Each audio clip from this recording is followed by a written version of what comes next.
Hola, es un placer tenerte aquí. Antes de comenzar, suscríbete al canal y dale like al vídeo. Me llamo Elena Morales, tengo 34 años y jamás olvidaré el susurro de mi marido aquella noche: quédate callada, aquí se han reunido personas decentes. Sus palabras fueron cuchillas en la garganta, justo cuando me disponía a decir algo en aquella mesa llena de rostros brillantes y copas de cristal. Sentí como el aire se me escapaba del pecho, como si todo mi cuerpo se encogiera bajo su mirada de vergüenza disfrazada de cortesía.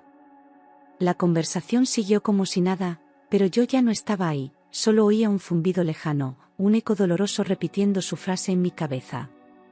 Mientras los demás reían, yo mordía mi lengua con fuerza, sabiendo que un gesto en falso podía convertirme en el espectáculo de la noche.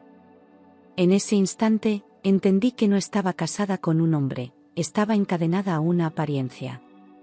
Era la cena anual de la asociación empresarial más importante de Madrid, y yo había preparado mi mejor vestido para acompañarle, uno rojo oscuro, sobrio, elegante, elegido con esmero tras semanas de dudas.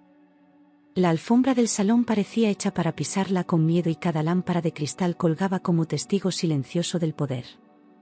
Los camareros deslizaban bandejas de mariscos y vinos caros entre las mesas, mientras los invitados intercambiaban elogios con sonrisa ensayada.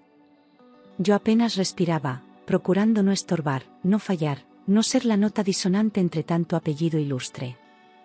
Pero por dentro, deseaba que Javier me tomara de la mano y me recordara que yo también merecía estar allí. Me casé con Javier Llorente hace 8 años, cuando yo todavía creía que el amor podía equilibrar cualquier diferencia.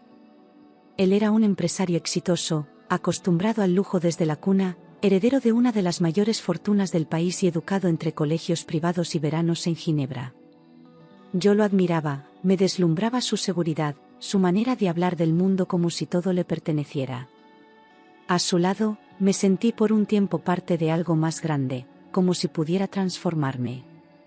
Pero con los años, comprendí que no me había casado con un hombre, sino con un estatus que nunca me incluiría del todo.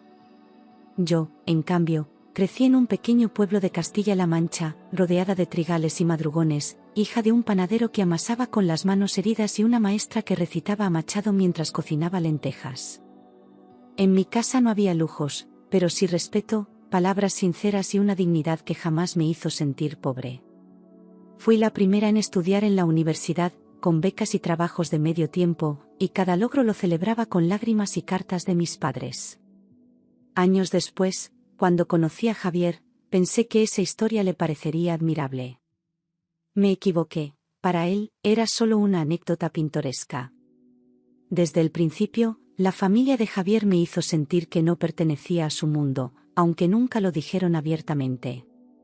Lo insinuaban con miradas al menú cuando pedía lo que no debía, con correcciones disfrazadas de consejos y con silencios incómodos cuando hablaba de mi familia.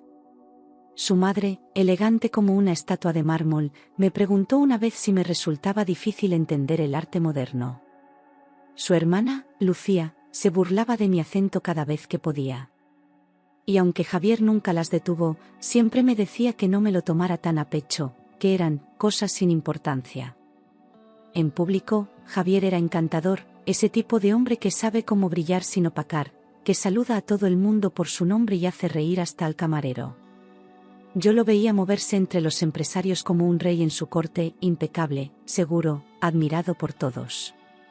Me tomaba del brazo, me presentaba como su maravillosa esposa y me sonreía como si fuésemos felices.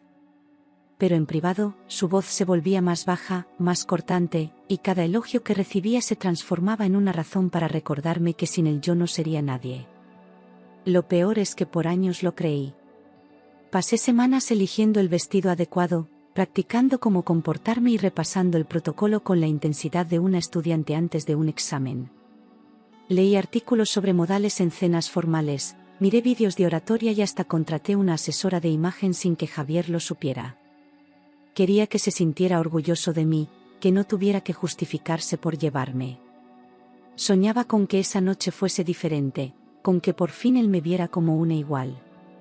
Pero el esfuerzo solo sirvió para disfrazar una verdad que ya empezaba a asfixiarme. Al llegar al banquete, sentí como decenas de ojos me examinaban de arriba abajo, como si intentaran descifrar qué hacía yo en medio de tanta élite. Cada paso sobre el mármol era una prueba, cada sonrisa un reto, y cada gesto debía ser medido al milímetro. Algunas mujeres me saludaron con cortesía distante, como si les molestara tener que fingir amabilidad. Los hombres, en cambio, me miraban con esa mezcla de curiosidad y condescendencia que duele más que el desprecio abierto. Y allí estaba yo, apretando los dientes y fingiendo que no notaba nada. Una mujer se acercó a Javier, alta, rubia, con un vestido que valía más que mi sueldo de un año, y le dijo: «Qué gesto tan noble el tuyo, traerla contigo». Lo dijo con una sonrisa dulce, pero sus ojos me atravesaron como puñales envenenados. Javier soltó una risa ligera, como si la broma le hiciera gracia, y luego me miró de reojo, evaluando mi reacción. Sentí que todo mi cuerpo se tensaba, como si el aire se volviera más denso de repente. Pero no dije nada, solo asentí con una sonrisa vacía que me dolió en los labios. Javier se rió del comentario y me pidió, con una sonrisa forzada, que no dijera nada inapropiado durante la cena, como si mi sola presencia pudiera avergonzarle. Su tono era bajo, pero firme, con esa falsa dulzura que ya conocía tan bien. Me lo dijo entre dientes, sin mirarme del todo, como si le costara recordar que estábamos casados. Yo asentí sin fuerza, sintiendo como cada palabra suya pesaba más que la anterior. Me tragué mi orgullo como tantas otras veces, creyendo que aún era posible salvar algo. Cuando intenté participar en una conversación, mencionando un dato que había leído sobre economía social, Javier me interrumpió con una carcajada seca y se inclinó hacia mí para susurrarme al oído: «Quédate callada, aquí se han reunido personas decentes». Fue en ese instante, justo en medio de las risas ajenas y las copas alzadas, que algo dentro de mí se quebró para siempre. No fue solo la humillación, sino la frialdad con la que lo dijo, como si de verdad creyera que yo no valía nada. Sentí el corazón encogerse, y supe que jamás olvidaría ese momento. Porque ese fue el instante exacto en que dejé de amarle. Sentí que mis ojos se llenaban de lágrimas, pero tragué el orgullo como si fuera una piedra afilada atravesando mi garganta. No iba a darle el gusto de verme débil delante de sus colegas, no esa noche, no después de todo lo que había soportado. Respiré hondo, agarré la copa con fuerza y fingí que nada me dolía. Escuchaba voces alrededor, pero ya no distinguía palabras, solo ruido, solo ecos. Mi única meta era sobrevivir hasta el postre sin derrumbarme. En ese instante, vinieron a mi mente todas las veces que me había hecho sentir pequeña, cuando corrigió mi forma de hablar en casa de sus padres, cuando ocultó que yo trabajaba, cuando se burló de mi vestido en aquella gala. Cada uno de esos momentos parecía lejano, pero esa noche, todos regresaron como fantasmas a recordarme quién era yo para él. No su igual, no su compañera, sino una figura decorativa que debía mantenerse callada. Me odié por haber aguantado tanto tiempo creyendo que el amor todo lo justificaba. Pero ya no era una joven ingenua, era una mujer al borde del límite. Esa noche, algo dentro de mí cambió, sin ruido, sin palabras, como un cristal que se agrieta en silencio antes de romperse por completo. Decidí que no volvería a permitir que nadie me humillara así, ni siquiera el hombre con el que compartía mi cama. No sabía aún cómo lo haría, pero supe que el principio del fin acababa de empezar. Me juré que, a partir de ese momento, cada lágrima sería convertida en fuerza. Y lo más importante, no volvería a avergonzarme jamás de ser quien soy. Justo cuando pensaba que nada más podía suceder, el presentador del evento subió al escenario y anunció que una persona especial hablaría sobre emprendimiento social. Todos aplaudieron con cortesía, distraídos, sin esperar nada relevante. Yo seguía inmersa en mis pensamientos, deseando que la noche terminara de una vez. Pero entonces, algo en su voz me hizo levantar la cabeza. Estaba diciendo mi nombre. «Señoras y señores, recibamos a Elena Morales», dijo. Y el mundo se detuvo. Cuando mencionó mi nombre, Javier giró la cabeza lentamente, con una expresión que nunca antes le había visto: pánico. No sorpresa, no molestia, sino verdadero pánico, como si de pronto alguien le hubiera arrancado la máscara frente a todos. su mandíbula se tensó, su sonrisa se borró, y sus ojos buscaron los míos como si quisiera detenerme sin palabras. Yo lo miré fijamente, con la calma de quien ya no tiene nada que perder. Me puse de pie, sintiendo como cada paso me devolvía una parte de mí que había perdido. Durante años, había trabajado en secreto en una fundación para mujeres en situación vulnerable, una idea que nació de mis propias heridas.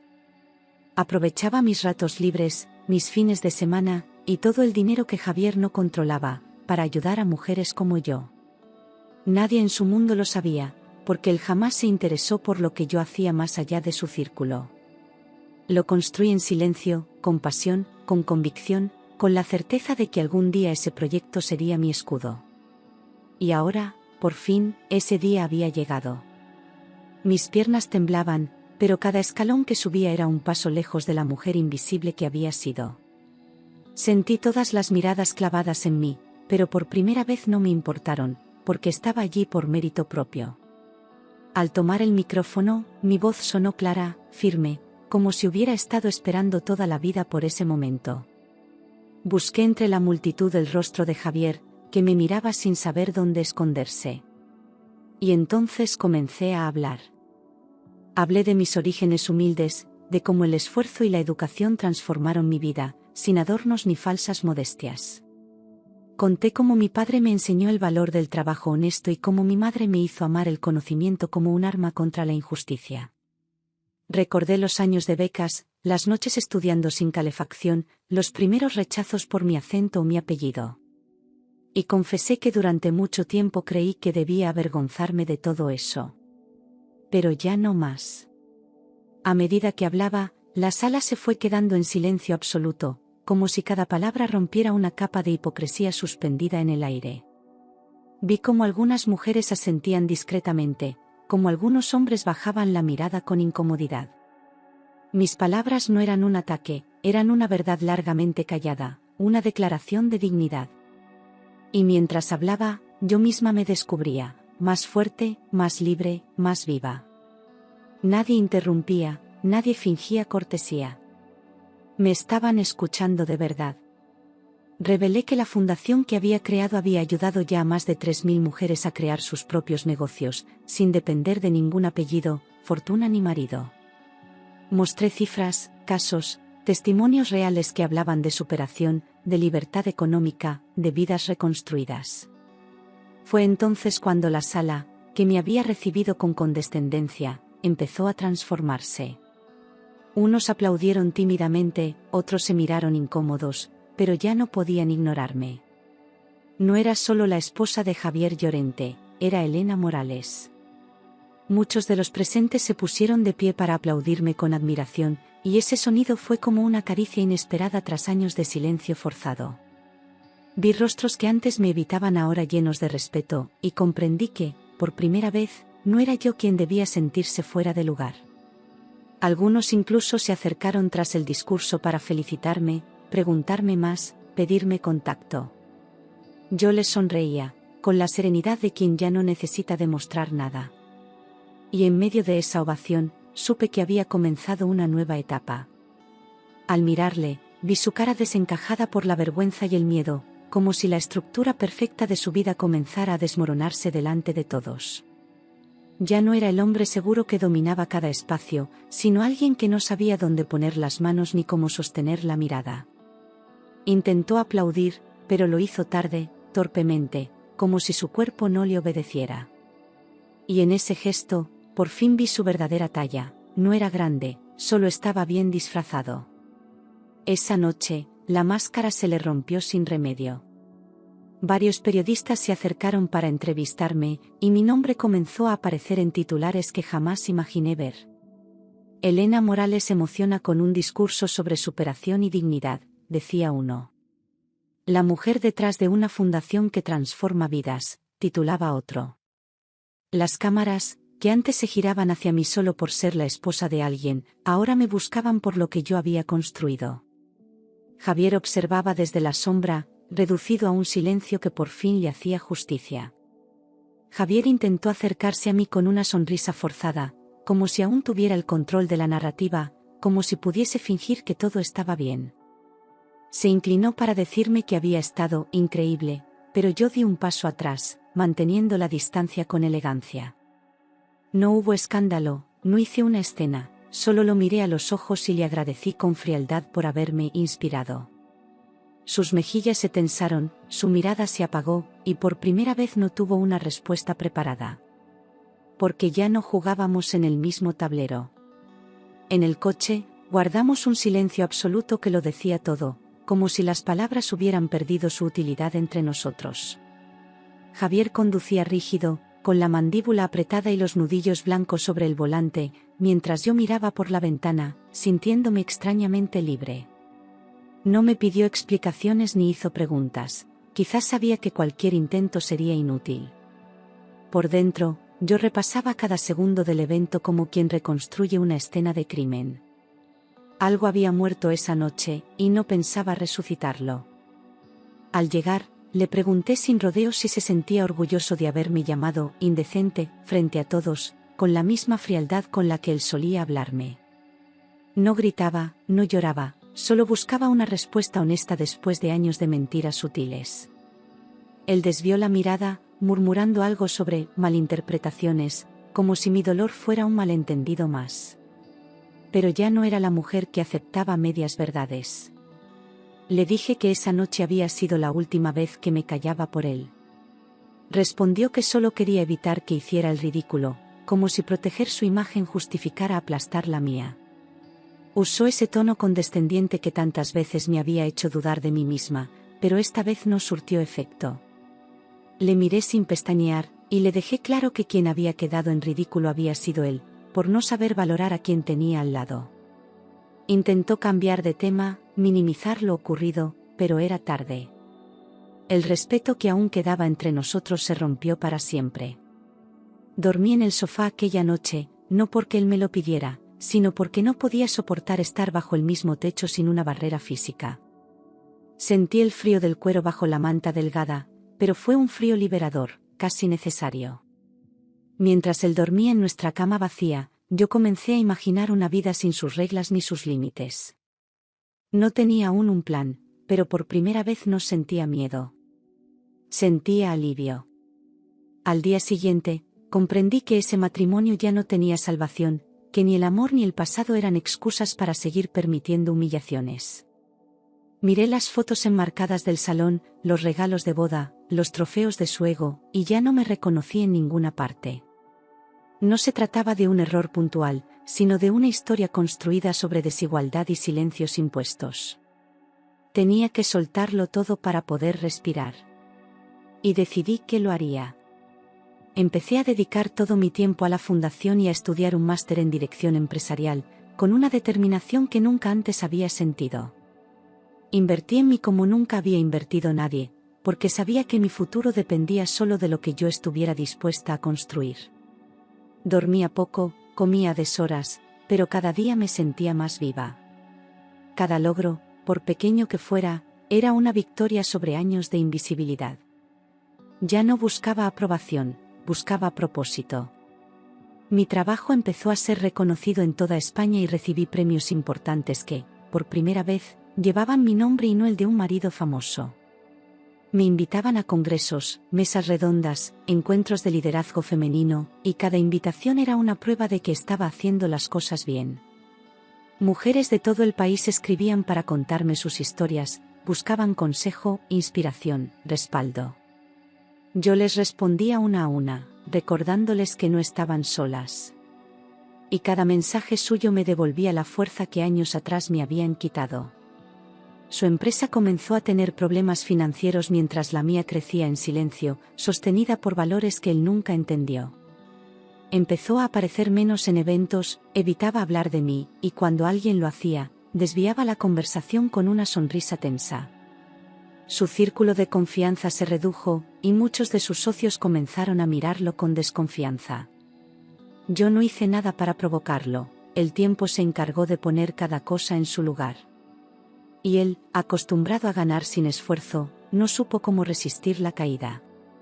Supe que estaba saliendo con una joven modelo, una chica 20 años menor, que exhibía en redes como trofeo de reafirmación.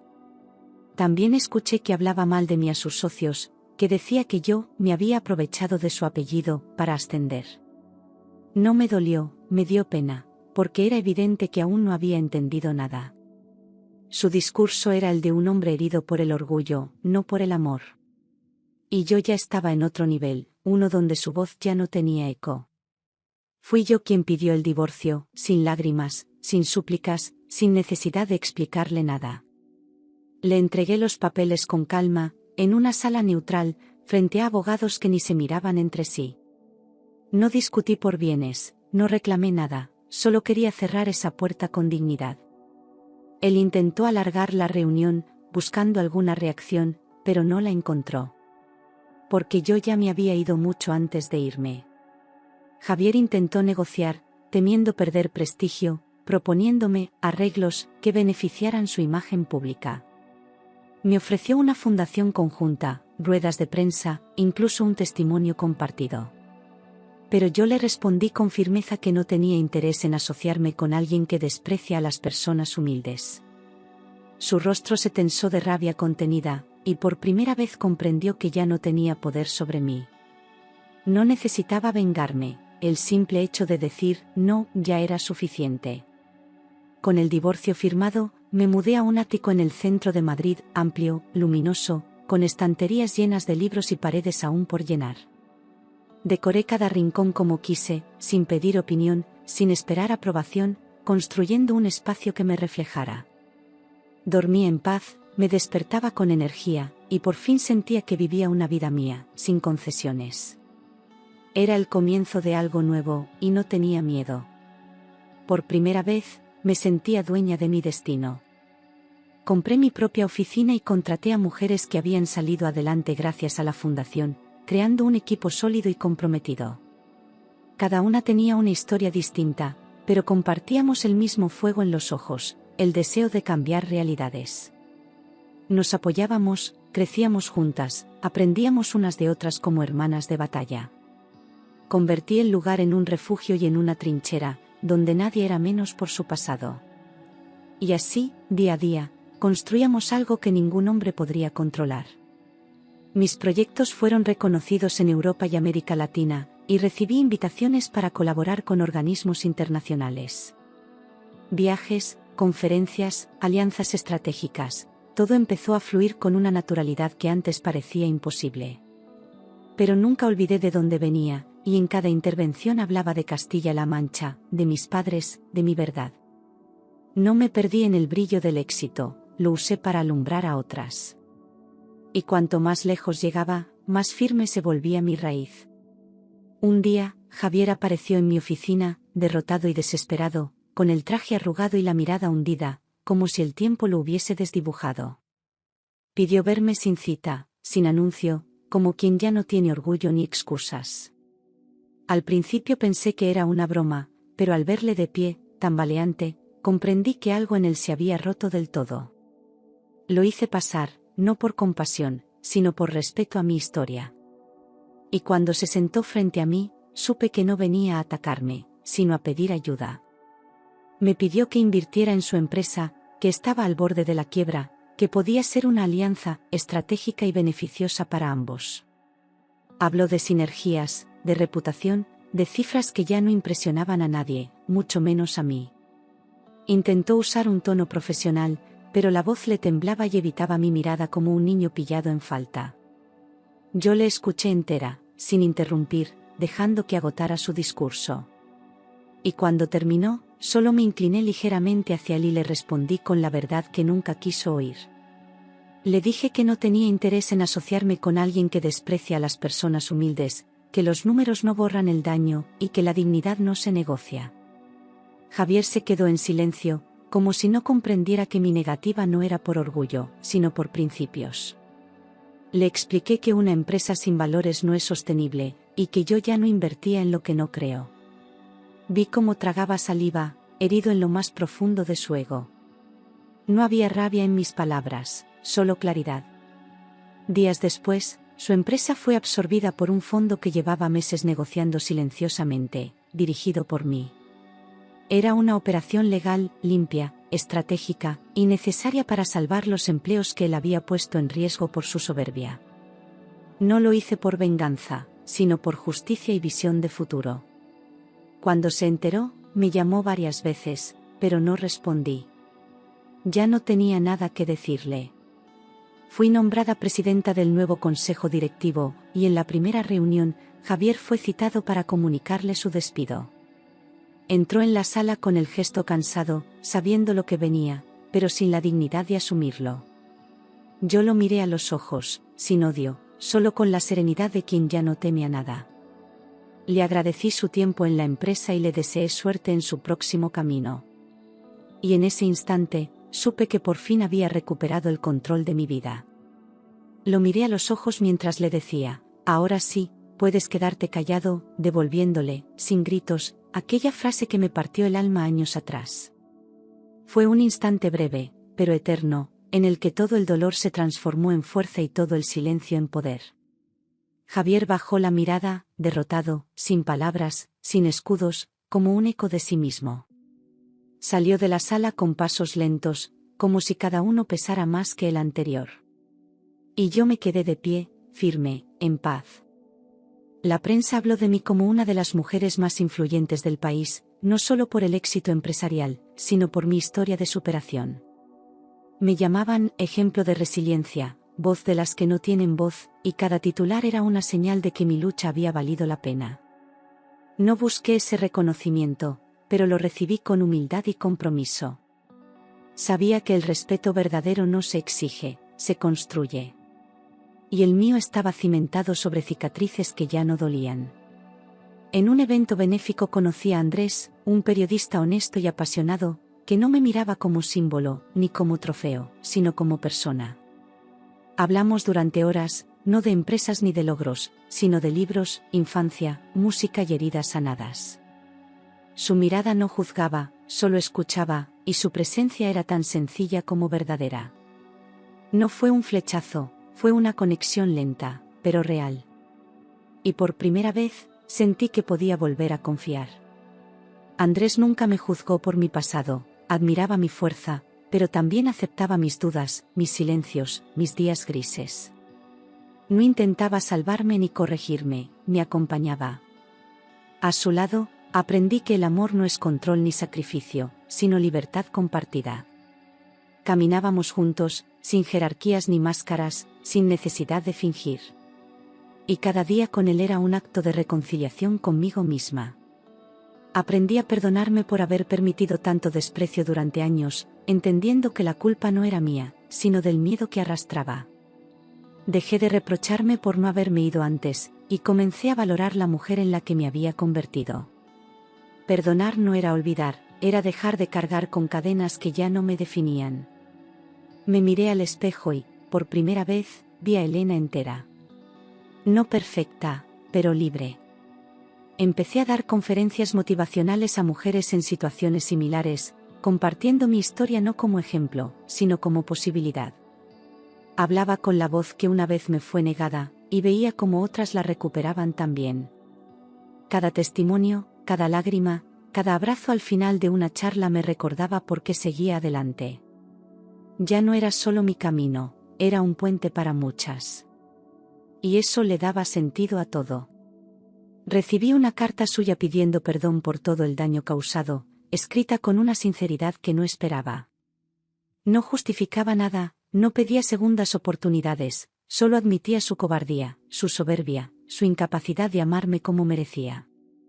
Decía que había tardado en entender lo que perdió y que yo no tenía obligación de leerle. No lloré, pero algo en mi pecho se aflojó al terminar de leer. Era tarde, pero al menos, era verdad. Le deseé suerte, pero dejé claro que nuestro capítulo estaba cerrado, sin rencor, sin nostalgia, solo con la serenidad de quien ya no espera nada. No respondí con largos discursos, solo unas líneas firmes donde agradecía su carta, pero también reivindicaba mi distancia. No necesitaba castigarle, ni redimirle, porque ya no era parte de mi historia presente. Le deseé paz, pero lejos. Y con eso, se cerró la última puerta del pasado. Volví a acercarme a mis padres y a mis raíces, a quienes había descuidado durante años intentando encajar en un mundo que no era el mío. Volvimos a sentarnos juntos a la mesa, a reírnos sin máscaras, a hablar de cosas sencillas que tanto había echado de menos. Recuperé a la Elena niña, la que corría entre campos y creía que el amor no duele. Les pedí perdón por alejarme, y ellos solo me abrazaron. Nunca me habían juzgado, solo esperaban mi regreso. Fui nombrada hija predilecta por el ayuntamiento de mi localidad natal, y al recibir ese reconocimiento, no pude evitar las lágrimas. Caminé por las calles de tierra que una vez soñé dejar atrás, pero esta vez con orgullo, con gratitud, sin vergüenza. Me encontré con maestras, vecinas, amigas de la infancia que me recibieron como una más, no como una figura pública. Allí nadie me preguntó por premios ni negocios, me llamaban nuestra Elena. Y ese fue el aplauso más sincero que he recibido. Ya no era la mujer insegura que necesitaba validación ajena, era libre, consciente de su valor, dueña de cada elección. No me vestía para agradar, no hablaba para encajar, no amaba por miedo a estar sola. Había aprendido a sostenerme sola, sin renunciar a la ternura ni a la esperanza. No era invencible, pero era fuerte. Y esa fuerza no venía del éxito, sino de haberme rescatado a mí misma. Abrimos sedes en Latinoamérica y África, ayudando a miles de mujeres más, adaptando los programas a sus culturas, sus luchas, sus sueños. No llevábamos soluciones, llevábamos herramientas para que cada una construyera las suyas. Formamos redes internacionales de apoyo, mentoría, educación financiera y emocional. Verlas avanzar, crecer, liberarse, era como ver mi historia multiplicada. Y cada nueva vida transformada era una victoria colectiva. Andrés me pidió matrimonio en un acto benéfico, rodeado de mujeres que habían cambiado sus vidas gracias a la fundación. No hubo anillo caro ni fuegos artificiales, solo sus palabras claras, su mirada limpia, y una pregunta que no pedía posesión, sino camino compartido. Dije que sí sin miedo, sin dudas, con la certeza de estar eligiendo desde la libertad. El aplauso fue sincero, las lágrimas, compartidas. Fue el sí más consciente de mi vida. Por primera vez, sentí que era amada por quien realmente era, sin tener que demostrar nada, sin tener que esconder nada. Andrés no me idealizaba ni me necesitaba como trofeo, me aceptaba entera, incluso en mis inseguridades. Compartíamos silencios cómodos, risas tontas, proyectos que nos ilusionaban. Nuestra vida no era perfecta, pero era real, y eso bastaba. Aprendí que la felicidad no es ruido, es paz. A veces recordaba aquel susurro hiriente, quédate callada, pero ya no dolía, ya no tenía poder sobre mí. Era como un eco lejano que me recordaba lo lejos que había llegado, no como herida, sino como advertencia. Había aprendido a hablar, a gritar si hacía falta, pero también a elegir cuándo y con quién compartir mi voz. Lo que antes me avergonzaba, ahora me fortalecía. Y ya no temía volver a caer, porque sabía levantarme. Lo que fue humillación se convirtió en el motor de mi éxito, no por revancha, sino por la necesidad profunda de no repetir la historia. Cada vez que alguien me preguntaba cómo lo logré, les decía la verdad, me rompieron, sí, pero decidí no quedarme rota. La fuerza no vino de resistir, sino de reconstruirme con otros materiales. Ya no era de cristal, era de fuego. Y el fuego, cuando se canaliza, ilumina. Mi nombre apareció en la lista de las 100 mujeres más influyentes del mundo, y aunque me sentí agradecida, no fue eso lo que más me enorgulleció. Lo que me llenaba era ver a mujeres anónimas transformando barrios, abriendo escuelas, protegiendo a otras. Lo importante no era estar en una lista, sino saber que mi voz ya no me pertenecía solo a mí. Era semilla, era puente, era altavoz. Y mientras pudiera, seguiría usándola. Mi fundación se convirtió en un símbolo de esperanza y superación, presente en comunidades olvidadas, donde antes solo había abandono. No éramos una marca, éramos un movimiento construido por mujeres que habían tocado fondo y aprendido a volar. Los gobiernos empezaron a escucharnos, las empresas a replicar nuestros modelos, y los jóvenes a estudiar nuestras estrategias. Lo que empezó como un refugio personal se volvió una fuerza colectiva. Y cada paso que dábamos tenía eco en 1000 voces nuevas. Javier pasó junto a mí en un evento, muchos años después, más delgado, más lento, como si el tiempo le hubiese cobrado la deuda pendiente. Yo estaba hablando con una líder indígena sobre proyectos en la Amazonía, cuando lo vi cruzar el salón. No me buscó, no intentó saludarme, ni fingió cordialidad, bajó la mirada y siguió caminando. En sus ojos ya no había soberbia, solo un vacío resignado. Y por primera vez, sentí por él una profunda compasión. Sonreí con calma, sabiendo que había ganado sin necesidad de destruirle, que mi victoria no se medía por su caída, sino por mi renacimiento. No necesitaba venganza, porque la justicia ya había llegado de forma natural, sin escándalos, sin odio. Mi sonrisa no era de orgullo, era de paz, de haber elegido el camino más difícil y haberlo recorrido hasta el final. Mientras él desaparecía entre la multitud, yo seguía avanzando. Ligera, fuerte, en silencio, pero imparable. Aquella sala que una vez me silenció ahora se levantaba cada vez que hablaba. Y esta vez, era yo quien decidía cuándo callar. Mis palabras no temblaban, mi mirada no se desviaba, mi historia no se escondía. Ya no era la esposa de, ni la chica del pueblo, era Elena Morales, la mujer que se reconstruyó desde el desprecio hasta la dignidad. Y el aplauso no era por mí, era por todas. Adoptamos a una niña de 6 años, proveniente de un entorno difícil, con los ojos grandes y silenciosos que tanto me recordaban a mí misma. Le prometí que nadie jamás la haría sentirse pequeña, que su historia empezaba limpia, valiente, suya. Le enseñé a hablar sin miedo, a decir no sin culpa, a mirar de frente. Y cada noche, al verla dormir, comprendía que el verdadero legado no está en los premios, sino en el amor que dejamos sembrado. Mi historia fue adaptada a un libro, y después a una serie documental que recorrió festivales por todo el mundo. Mujeres de países que jamás imaginé me escribían, me abrazaban con palabras, me decían, eres mi espejo. Yo no era un personaje, era una prueba viva de que sí se puede volver a empezar. Y en cada historia contada, otra mujer se atrevía a escribir la suya. La voz que un día me negaron, ahora abría caminos. Andrés y yo envejecimos sin prisa, sin necesidad de prometer eternidades, solo el compromiso diario de ser honestos y cuidarnos.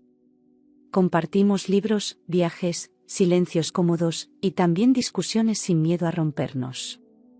Aprendí que el amor no es una cadena ni un contrato, es una elección que se renueva con el tiempo. Y él, cada día, me elegía con la misma ternura del primer día. No era cuento de hadas. Era mejor, era real. Antes de morir, mi madre me dijo que siempre supo que yo volaría alto, pero que su mayor orgullo era ver que nunca olvidé el suelo. Me tomó la mano con fuerza, me miró con esos ojos que jamás juzgaron, y me dio las gracias por haber vuelto a casa. No lloré en ese momento, pero su voz me acompaña en cada decisión, como un faro discreto. Ella fue mi primer ejemplo de dignidad. Y yo, su continuación. A veces vuelvo al parque donde solía sentarme en silencio, en los años en que pensaba que mi vida era una jaula de oro. Me siento en el mismo banco, ahora con una manta, un café y un cuaderno lleno de sueños cumplidos. Miro a mi alrededor y veo a otras mujeres solas, pensativas, quizá rotas. Y me acerco, no como salvadora, sino como testigo de que sí se puede salir. A veces, una sola conversación lo cambia todo. El tiempo pasó, el mundo cambió, pero yo seguí siendo Elena. No una leyenda, ni un mito, ni una figura inalcanzable. Fui carne, fue miedo, fui caída y ascenso. Y cada vez que alguien me decía que era inspiración, respondía con la verdad más sencilla, solo hice lo que muchas hacen en silencio, pero decidí no callar más. Porque el poder más grande que tenemos es reconocernos. Y yo, al fin, me reconocí.